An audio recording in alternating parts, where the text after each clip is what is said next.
안녕하세요. 단편극장입니다. 늘 즐거운 이야기를 가지고 오려고 노력합니다. 이야기 시작하기 전에 구독과 좋아요 부탁드리겠습니다. 그럼 이야기 시작합니다. 균열. 오미숙은 거실 소파에 앉아 텔레비전을 보는 남편의 뒷모습을 멍하니 바라봤다. 35년. 함께 산 세월이었지만 언제부턴가 남편은 가장 가까이 있는 타인이 되어 있었다. 여보, 우리 여행이라도 갈까요? 애들도 다 독립했는데. 여행? 돈이 어디 있어 여행을 가? 명예퇴직금으로 사업 준비해야 되는데. 박상철은 고개도 돌리지 않고 대답했다. 또 사업 타령이었다. 치킨집, 카페, 편의점. 매번 흔한 사업 아이템을 들고 와서는 계획만 세우기를 반복했다. 새로운 것도 아니고 정말 흔해 빠진 고생만 할 그저 그런 사업 아이템으로 시작만 하면 대박 날 것처럼 이야기한다. 그래도 시작은 안 하고 저렇게 입으로만 떠들어대는 건 속이 좁은 건지 다행인 건지 그러면서 저렇게 매일같이 사업에 사자도 모르면서 저러고 있다. 저녁은요? 배 안 고파. 너나 먹어. 미숙은 부엌으로 들어가 홀로 김치찌개를 데웠다. 식탁에 놓인 2개의 수저가 쓸쓸해 보였다. 그때 초인종이 울렸다. 등기우편이었다. 법무법인 정의 -고 최상현 유산 상속건. 최상현. 그 이름을 보는 순간 가슴이 철렁 내려앉았다. 떨리는 손으로 봉투를 뜯었다. 부산 영도구에 있는 흑백 사진관을 상속한다는 내용이었다. 뭐야, 그게? 어깨너머로 남편이 서류를 빼앗아 갔다. 최상현? 이거 남자 이름인데? 당신 뭐야, 숨긴 거라도 있어? 대학 선배예요. 사진 동아리. 선배? 그런 선배가 왜 당신한테 건물을 줘? 당신 나한테 거짓말한 거 있지? 남편의 의심 어린 눈빛이 날카로웠다. 아니에요. 정말 그냥 대학 때 동아리 선배였어요. 대학 때 이후로는 연락도 끊겼고요. 그냥? 세상에 그냥은 없어. 당신 설마 그때 그 사람이랑 지금 무슨 소리 하는 거예요? 미숙이 처음으로 목소리를 높였다. 35년 만에 처음이었다. 남편이 놀란 듯 그녀를 보았다. 아무튼 이거 당장 처분해. 쓸데없는 오해 받기 싫으면. 첫 만남. 일주일 후 미숙은 남편 몰래 부산행 기차표를 끊었다. 처음으로 하는 반항이었다. 흑백 사진관은 영도 언덕 꼭대기 좁은 골목 끝에 있었다. 녹슨 철문을 열고 들어가니 먼지 냄새가 코를 찔렀다. 벽면 가득 걸린 흑백 사진들. 80년대 부산의 모습들이었다. 그리고 그중 한 장에서 미숙은 숨을 멈췄다. 22살의 자신이 있었다.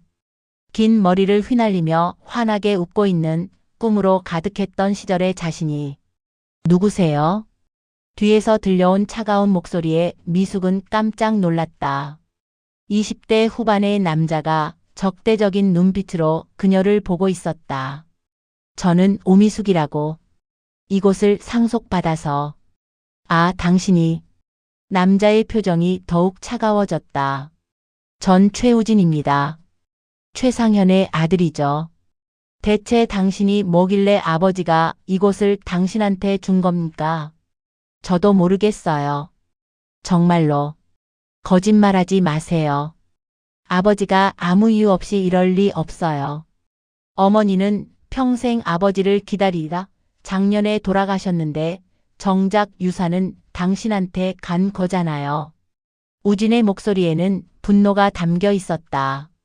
어머니가 얼마나 힘들게 사셨는지 아세요? 혼자 저를 키우시느라.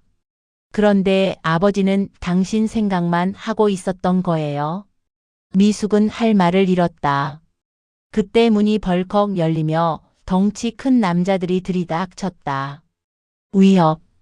아이고, 여기가 그 문제의 건물이구만. 비싼 양복을 입은 황준태가 들어왔다. 그의 뒤로 건장한 부하들이 따랐다. 전 대성건설 황준태입니다. 이 건물 새 주인이시죠? 황 사장이 미숙을 위아래로 훑어보며 비웃었다. 아줌마, 이 동네가 곧 재개발됩니다. 지금 팔면 3천만 원은 드릴게요. 3천만 원이요? 건물인데 그것밖에. 아줌마가 세상 물정을 모르시네. 이 낡아빠진 게 뭔 값어치가 있다고? 안 팔면 나중에 강제 수용되면 한 푼도 못 받아요. 황 사장이 계약서를 테이블에 내려놓았다. 일주일 드릴 테니 잘 생각해 보시고. 아, 그리고 그가 미숙에게 바싹 다가섰다. 담배 냄새가 역겨웠다. 괜히 욕심부리다가는 다칠 수도 있어요. 이 동네는 위험하거든. 특히 혼자 다니는 아줌마한테는 말이야. 상처받은 아들의 진심. 황 사장 일행이 떠난 후 우진은 벽에 기대어 한숨을 쉬었다. 미숙은 조심스럽게 다가갔다. 우진 씨 괜찮으세요? 괜찮을 리가 있나요? 평생 얼굴도 못 본 아버지가 남긴 유일한 흔적인데 그마저도 남에게 줘버렸으니. 우진의 눈가가 붉어졌다. 어머니가 돌아가시기 전에 그러셨어요. 내 아버지는 분명 이유가 있었을 거야. 언젠가 알게 될 거야. 그런데 이유가 당신이었던 거예요. 미숙은 서랍장을 열어 먼지 쌓인 앨범을 꺼냈다. 한 장 한 장 넘기다가 멈췄다. 이것 보세요. 사진 속에는 젊은 상현과 임신한 여성이 다정하게 서 있었다. 여성의 얼굴이 행복으로 빛나고 있었다. 당신 어머니시죠? 상현 씨가 얼마나 사랑했는지 보여요. 그리고 여기 다른 사진을 가리켰다. 갓난아기를 안고 있는 상현의 모습이었다. 사진 뒷면에는 떨리는 글씨로 내 아들 우진 1993년 3월 15일이라고 적혀 있었다. 우진이 사진을 떨리는 손으로 받아들었다. 아버지가 날 안고 있는 사진이. 상현 씨는 가족을 정말 사랑했어요. 제가 아는 상현 씨는 그런 사람이었어요. 절대 가족을 버릴 사람이 아니었어요. 우진이 처음으로 미숙을 제대로 바라봤다. 그럼 왜 떠난 거예요? 왜 우리를 버린 거예요? 그걸 우리가 함께 찾아봐야 할 것 같아요. 미숙이 먼지 쌓인 캐비닛을 열었다. 그 안에는 수백 개의 필름과 서류들이 있었다. 여기 어딘가에 답이 있을 거예요. 두 사람은 밤늦도록 서류를 뒤졌다. 우진이 오래된 장부 사이에서 작은 수첩을 발견했다. 이거 아버지 일기장 같은데요. 떨리는 손으로 페이지를 넘겼다. 1992년 11월 23일. 오늘 황준태가 또 왔다. 아버지의 땅 문서를 내놓으라고. 아버지는 절대 안 된다고 하셨다. 이 땅은 할아버지부터 지켜온 터전이라고. 황준태가 아버지를 때렸다. 나는 겁쟁이처럼 숨어서 사진만 찍었다. 1993년 2월 10일. 우진이가 곧 태어난다. 아내가 불안해한다. 황준태의 협박이 계속되고 있다. 오늘은 아내를 미행하는 사람을 발견했다. 더는 못 참겠다. 미숙이네 아버지가 검사라고 했지? 도움을 청해볼까? 미숙이 놀랐다. 우리 아버지가 검사셨어요. 그런데 상현 씨가 연락한 적은 없었어요. 우진이 다음 장을 넘겼다. 1993년 3월 20일. 최악의 일이 벌어졌다. 황준태가 아버지를 폭행했고 아버지는 의식을 잃으셨다. 병원에서는 뇌출혈이라고. 그리고 황준태는 말했다. 내 아들 우진이도 이렇게 만들 수 있어. 아니면 내 아내를 건드릴 수도 있지. 나는 무너졌다. 미숙이에게 도움을 청하고 싶지만 그녀 가족까지 위험에 빠뜨릴 수 없다. 1993년 3월 25일. 아버지가 돌아가셨다. 황준태 때문이다. 증거를 모았다. 필름에 다 담았다. 하지만 지금 폭로하면 우진이와 아내가 위험하다. 일단 피해야 한다. 언젠가 때가 오면 그때 진실을 밝힐 수 있을 것이다. 우진의 손이 떨렸다. 할아버지가 황준태 때문에. 미숙이 우진의 어깨를 잡았다. 우진 씨 이제 알겠어요. 상현 씨는 당신과 어머니를 지키려고 떠난 거예요. 그런데 아버지가 말한 필름은 어디 있죠? 우진이 주변을 둘러보며 물었다. 미숙은 갑자기 무언가 떠오른 듯 현상실로 향했다. 상현 씨가 항상 말했어요. 가장 중요한 건 가장 평범한 곳에 숨긴다고. 오래된 현상기 밑을 더듬던 미숙이 뭔가를 발견했다. 방수 처리된 금속 상자였다. 찾았어요. 상자 안에는 필름 여러 롤과 함께 봉투 하나가 있었다. 봉투에는 미숙에게라고 적혀 있었다. 저한테요? 떨리는 손으로 편지를 꺼냈다. 미숙아, 이 편지를 읽고 있다면 내가 이미 세상에 없거나 멀리 떠나 있겠지. 우진이와 아내를 부탁한다. 황준태가 우리 가족을 노리고 있다. 이 필름들이 증거다. 하지만 지금은 황준태가 너무 강하다. 언젠가 때가 오면 그때 이 진실을 세상에 알려줘. 너라면 할 수 있을 거야. 늘 정의롭고 용감했던 너니까. 추신 너의 아버지가 검사라는 걸 알지만 너와 너의 가족을 위험에 빠뜨릴 수 없었다. 미안하다. 우진이 영사기를 가져왔다. 필름을 확인해 봐야겠어요. 첫 번째 필름이 돌아가기 시작했다. 화면에는 젊은 황준태가 노인을 폭행하는 장면이 생생하게 담겨 있었다. 이게 할아버지. 우진이 주먹을 꽉 쥐었다. 두 번째 필름에는 더 충격적인 장면이 있었다. 황준태가 부하들과 함께 상현을 납치해 폭행하는 장면이었다. 너네 아버지 땅 문서 내놔.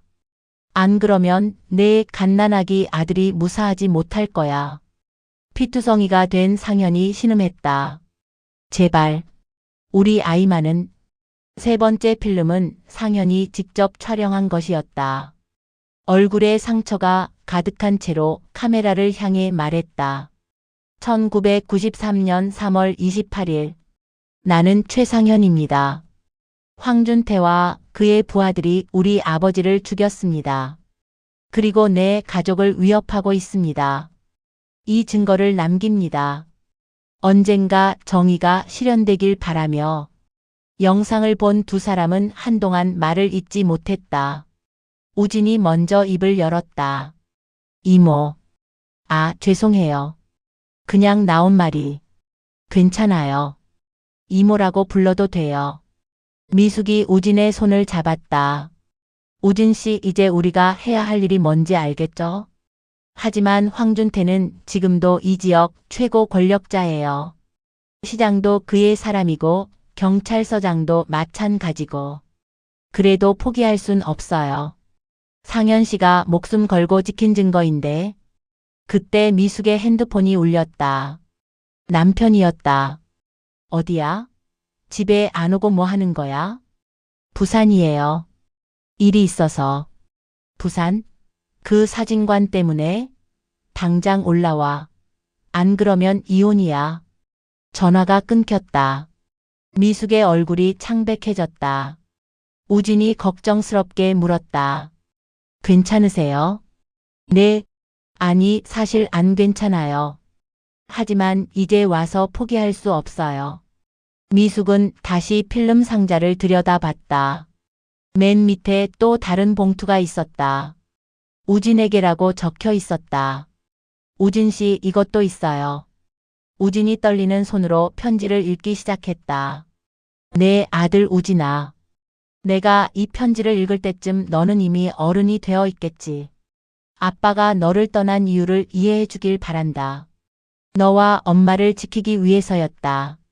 황준태라는 악마로부터 너희를 지키는 유일한 방법은 내가 사라지는 것이었다. 미숙 이모를 믿어라. 그녀는 아빠가 가장 믿는 사람이다. 정의롭고 용감하며 결코 포기할 줄 모르는 사람이다. 언젠가 너희가 만나게 된다면 함께 진실을 밝혀주길 바란다. 사랑한다, 내 아들아. 평생 너를 지켜볼게. 아빠가. 우진이 울음을 터뜨렸다. 30년간 품어온 원망이 녹아내리는 순간이었다. 아버지가 날 사랑했구나. 정말로. 미숙이 우진을 안아주었다. 마치 친어머니처럼. 그래요. 상현 씨는 누구보다 당신을 사랑했어요. 그리고 이제 우리가 그의 뜻을 이어야 해요. 우진이 눈물을 닦고 일어섰다. 이모, 우리 황준태와 싸웁시다. 아버지의 원수를 갚고 정의를 세우는 거예요. 그래요. 하지만 우리 둘만으로는 힘들 거예요. 미숙이 핸드폰을 꺼냈다. 도움을 청할 사람이 있어요. 전화를 건 곳은 예상치 못한 곳이었다. 여보세요, 아빠? 나 미숙이야. 도와줄 일이 있어요. 아주 중요한 일이에요. 다음 날 미숙의 아버지인 전직 검사 오정호가 부산으로 내려왔다. 80이 넘은 나이에도 눈빛은 여전히 날카로웠다. 아버지, 와주셔서 감사해요. 내가 도움을 청한 건 처음이구나. 무슨 일이냐? 미숙과 우진은 모든 증거를 보여주었다. 영상을 본 오정호의 표정이 굳어졌다. 황준태. 그 놈을 내가 수사한 적이 있다. 하지만 증거 불충분으로. 이제 증거가 있잖아요, 아버지. 그래. 하지만 30년이나 된 일이다. 게다가 황준태는 이제 거물이 되었고. 우진이 나섰다. 그래도 정의는 세워져야 하지 않을까요? 저희 아버지가 목숨 걸고 남긴 증거인데. 오정호가 우진을 유심히 보았다. 자네가 최상현의 아들인가? 아버지를 닮았구나. 좋다.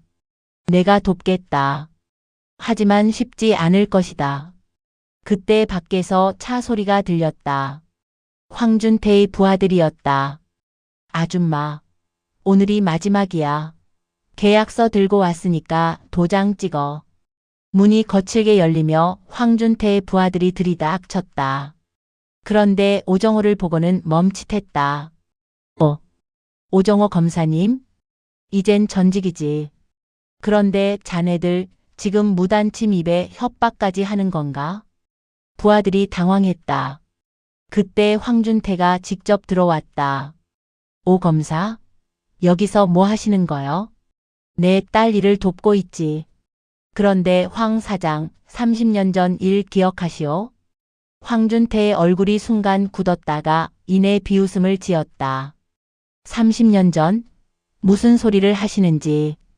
오정호가 태블릿을 꺼내 영상을 보여주었다. 자신이 최상현의 아버지를 폭행하는 장면이었다. 황준태의 안색이 하얗게 질렸다. 이게 어떻게? 최상현 씨가 남긴 증거요. 이제 어쩔 건가? 황준태가 순간 태블릿을 빼앗으려 했지만 우진이 막아섰다. 건드리지 마세요. 이미 복사본을 여러 개 만들어뒀으니까. 황준태가 이를 갈았다. 이걸로 뭘 어쩌겠다는 거야? 공소시효도 지났을 텐데. 오정호가 차분히 말했다. 살인죄의 공소시효는 없어. 그리고 당신이 저지른 다른 범죄들도 조사할 거요. 증거도 없이? 증거는 충분히 만들 수 있지. 내가 누군지 알고 있을 텐데. 황준태가 부하들을 보며 소리쳤다. 다 나가. 부하들이 황급히 빠져나갔다. 황준태가 미숙에게 다가왔다. 아줌마, 이러면 후회할 거야. 내가 누군지 알아? 이 도시의 반은 내 손 안에 있어. 미숙이 떨지 않고 맞받았다. 그래서요? 계속 협박하실 건가요? 그럼 이 영상을 언론에 공개하겠어요. 감히. 황준태가 손을 들었지만 우진이 그의 팔을 잡았다. 건드리지 마세요. 우리 이모를. 처음으로 우진이 미숙을 이모라고 확실하게 불렀다. 그날 밤 미숙이 서울 집에 돌아오자 남편이 캐리어를 싸고 있었다. 뭐 하는 거예요? 보면 몰라? 나 나가. 동창들한테 다 소문났어. 내 아내가 옛 남자가 준 건물 때문에 정신이 나갔다고. 그게 아니에요. 이건 정의의 문제. 또 정의? 그 정의가 우리 가족보다 중요해? 그때 큰딸 은주가 집에 들어왔다. 엄마, 이게 뭐예요? 은주가 핸드폰을 들이밀었다. 인터넷 기사였다. 재벌 황준태 30년 전 살인 연루 의혹. 증거 영상 확보? 엄마가 이 일에 연루된 거예요. 우리 시댁에서 다들 물어봐요. 어머니가 무슨 일에 휘말렸냐고. 은주야, 이건 그만해요. 엄마 때문에 우리 가족이 다 망신당하고 있다고요. 막내 준호가 전화를 걸어왔다. 엄마, 괜찮아요? 기사 봤어요. 엄마 정말 대단한 일 하고 있는 거죠? 은주가 전화를 빼앗았다. 야, 뭐가 대단해? 엄마가 이상한 일에 끼어들어서 우리 다 곤란해지고 있는데. 남편이 캐리어를 끌고 현관으로 향했다. 나는 나가서 지낼게. 당신도 정신 차리고 싶으면 그 사진관 포기해. 여보, 문이 쾅 닫혔다. 은주도 나가버렸다. 혼자 남은 미숙은 소파에 주저앉아 울었다. 전화가 울렸다. 우진이었다. 이모, 괜찮으세요? 뉴스 봤어요. 황준태가 역공을 시작한 것 같아요. 우진아, 내가 너무 성급했나 봐. 가족들이 다. 이모, 포기하지 마세요. 저라도 끝까지 함께 할게요. 다음 날 황준태는 기자회견을 열었다. 저를 음해하려는 세력이 있습니다. 30년 전 조작된 영상으로 저를 협박하고 있습니다. 저는 법적 대응을 할 것입니다. 그의 변호사가 나섰다. 해당 영상은 편집되었을 가능성이 높으며 설령 진짜라 해도 공소시효가 만료된 사건입니다. 기자들이 질문을 쏟아냈다. 그럼 영상 속 인물이 황 사장님이 아니란 말씀인가요? 영상 감정을 의뢰했습니다. 조작이 밝혀지면 무고죄로 고소할 것입니다. 미숙과 우진은 뉴스를 보며 당황했다. 오정호가 진정시켰다. 예상된 일이다. 하지만 우리에게는 원본 필름이 있다. 조작이 아님을 증명할 수 있어. 그런데 그날 밤 사진관에 불이 났다. 새벽 3시 우진의 다급한 전화가 왔다. 이모, 사진관에 불이 났어요. 미숙은 부산으로 달려갔다. 사진관은 반쯤 탄 상태였다. 다행히 우진이 미리 필름 원본들을 다른 곳에 보관해 두었다. 다행이에요. 원본은 안전해요. 하지만 사진관에 있던 다른 추억들은 모두 제가 되었다. 미숙은 타버린 사진들을 보며 눈물을 흘렸다. 소방관이 다가왔다. 방화입니다. CCTV를 확인해 보니 검은 옷을 입은 사람들이 황준태 짓이겠죠. 우진이 이를 갈았다. 그때 미숙의 핸드폰이 울렸다. 남편이었다. 은주가 교통사고를 당했어. 지금 병원이야. 병원에 도착한 미숙은 깁스를 한 은주를 보고 울음을 터뜨렸다. 은주야, 괜찮아? 엄마 때문이야. 누군가 일부러 들이받았어. 네 엄마한테 전화라고 하면서. 남편이 미숙의 멱살을 잡았다. 봐. 당신 때문에 딸이 이렇게 됐잖아. 이제 그만해. 미숙은 무너져 내렸다. 그때 막내 준호가 달려왔다. 엄마, 누나 괜찮아? 준호야. 엄마, 그런데 이거 봐요. 준호가 태블릿을 보여주었다. SNS에 수많은 사람들이 미숙을 응원하는 글을 올리고 있었다. 30년 만에 밝혀지는 진실. 용감한 아주머니를 응원합니다. 황준태 구속하라. 특히 한 댓글이 눈에 띄었다. 저도 30년 전 황준태에게 아버지를 잃었습니다. 증언하겠습니다. 다음 날 예상치 못한 사람들이 나타나기 시작했다. 첫 번째는 백발의 노신사였다. 전 김주한 기자라고 합니다. 30년 전 이 사건을 취재하다가 황준태의 협박으로 포기했습니다. 이제라도 진실을 말하겠습니다. 두 번째는 중년 여성이었다. 저희 아버지도 황준태 때문에 땅을 빼앗기고 자살하셨어요. 세 번째, 네 번째. 피해자들이 속속 나타났다. 우진이 미숙에게 말했다. 이모, 우리가 한 일이 헛되지 않았어요.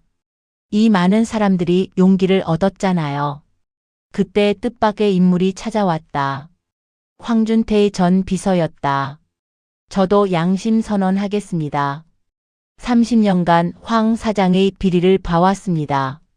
증거도 있습니다. 그는 USB를 건넸다. 황 사장의 모든 비리가 여기 있습니다. 탈세, 뇌물, 살인교사. 은주가 병실에서 뉴스를 보고 있었다. 황준태가 긴급 체포되는 장면이었다. 엄마.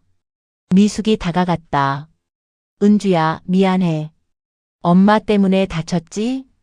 엄마, 나도 미안해요. 엄마가 얼마나 힘들었을지. 그런데도 포기하지 않고 정의를 위해 싸운 거잖아요. 남편도 다가왔다. 여보, 나도 미안해. 당신이 옳았어. 내가 너무 겁쟁이였어. 아니에요. 무서운 게 당연해요. 가족이 서로를 안았다. 준호가 밝게 웃으며 말했다. 우리 엄마 진짜 대단해요. 제 친구들이 다 엄마 팬이 됐대요. 재판이 시작되었다. 법정은 방청객으로 가득 찼다. 검사가 증거를 제시했다. 피고인 황준태는 30년 전 최상현의 아버지를 폭행치사했으며 이후에도 수많은 범죄를 저질렀습니다. 필름 영상이 재생되었다.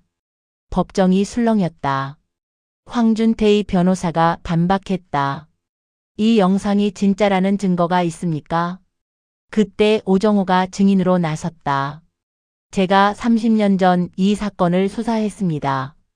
당시 증거불충분으로 기소하지 못했지만 이제 명확한 증거가 나왔습니다. 김 기자도 증언했다. 저는 당시 현장을 목격했습니다. 황준태가 최 노인을 폭행하는 것을 직접 봤습니다. 피해자들의 증언이 이어졌다. 황준태는 점점 초췌해져 갔다. 마침내 판결이 나왔다. 피고인 황준태를 살인 및 특수폭행, 공갈, 협박 등의 혐의로 징역 25년을 선고한다. 법정에 환호성이 터졌다. 우진이 미숙을 껴안았다. 이모, 우리가 해냈어요. 아버지도 하늘에서 기뻐하실 거예요. 미숙도 눈물을 흘렸다. 그래, 상현 씨의 뜻을 이뤘어. 법원을 나오자 기자들이 몰려들었다. 오미숙 씨, 소감 한 말씀 해주세요. 미숙이 마이크를 잡았다. 정의는 늦을 수 있지만 결코 사라지지 않는다는 걸 보여주고 싶었습니다. 그리고 평범한 시민도 불의에 맞서 싸울 수 있다는 것을. 6개월 후 사진관 재건이 완료되었다. 갤러리 흑백 개관식 날 수많은 사람이 모였다. 미숙이 인사말을 했다. 이곳은 단순한 갤러리가 아닙니다. 정의가 승리한 공간, 포기하지 않으면 이길 수 있다는 증거입니다. 우진이 옆에서 환하게 웃었다. 아버지의 뜻을 이어 사진 작가가 되기로 했어요. 이모가 관장이고 저는 큐레이터로 일할게요. 남편이 앞으로 나왔다. 아내를 자랑스럽게 생각합니다. 저도 이제 아내를 도와 함께 일하겠습니다. 은주와 준호도 함께 했다. 엄마 사랑해요. 1년 후 미숙은 올해의 시민상을 받았다. 시상식에서 미숙은 말했다. 58세에 새로운 싸움을 시작했습니다. 두려웠지만 옳다고 믿었기에 포기하지 않았습니다. 나이는 숫자일 뿐입니다. 정의를 위해, 꿈을 위해 싸우기에 늦은 나이는 없습니다. 갤러리 흑백은 이제 부산의 명소가 되었다. 정의를 테마로 한 사진전이 열리고 시민들의 이야기를 담은 전시가 이어졌다. 우진이 찍은 사진이 국제대회에서 상을 받았다. 주제는 용기였다. 사진 속에는 법원 앞에서 당당하게 서 있는 미숙의 모습이 담겨 있었다. 이모가 제게 용기를 가르쳐 주셨어요. 미숙이 우진을 바라보며 미소 지었다. 너의 아버지가 내게 용기를 남겨준 거야. 갤러리 흑백 5주년 기념식. 미숙은 이제 63세가 되었지만 그 어느 때보다 활기찼다. 안녕하세요, 여러분. 5년 전 저는 빈둥지 증후군에 시달리는 평범한 주부였습니다. 하지만 지금은 갤러리 관장이자 정의를 실현한 시민운동가가 되었습니다. 관객들이 박수를 쳤다. 우진이 아내와 아이를 데리고 왔다. 이모, 제 아들이에요. 이름은 상현이라고 지었어요. 아버지 이름을? 네, 이모와 저처럼 정의롭고 용감한 사람이 되길 바라면서요. 남편이 미숙의 손을 잡았다. 여보, 당신과 다시 시작한 이 5년이 우리 결혼 생활 중 가장 행복한 시간이었어. 은주가 가족 사진을 찍자고 했다. 엄마가 주인공이니까 가운데 서요. 막내 준호가 카메라를 들었다. 자, 다들 정의라고 외쳐요. 정의, 찰칵. 사진 속에는 행복한 대가족이 있었다. 그리고 그 중심에는 인생 2막을 당당하게 살아가는 미숙이 빛나고 있었다. 벽에는 상현이 남긴 글귀가 새겨져 있었다. 정의는 강물처럼 흐른다. 때로는 막힐 수 있지만 결국은 바다에 닿는다. 미숙은 창밖을 바라봤다. 부산 바다가 햇빛에 반짝이고 있었다. 상현 씨, 우리가 해냈어요. 당신이 꿈꾸던 정의로운 세상, 이제 시작이에요. 갤러리에는 오늘도 사람들이 찾아왔다. 각자의 인생 2막을 꿈꾸며 용기를 얻으러. 흑백 사진관은 이제 희망의 공간이 되었다. 끝.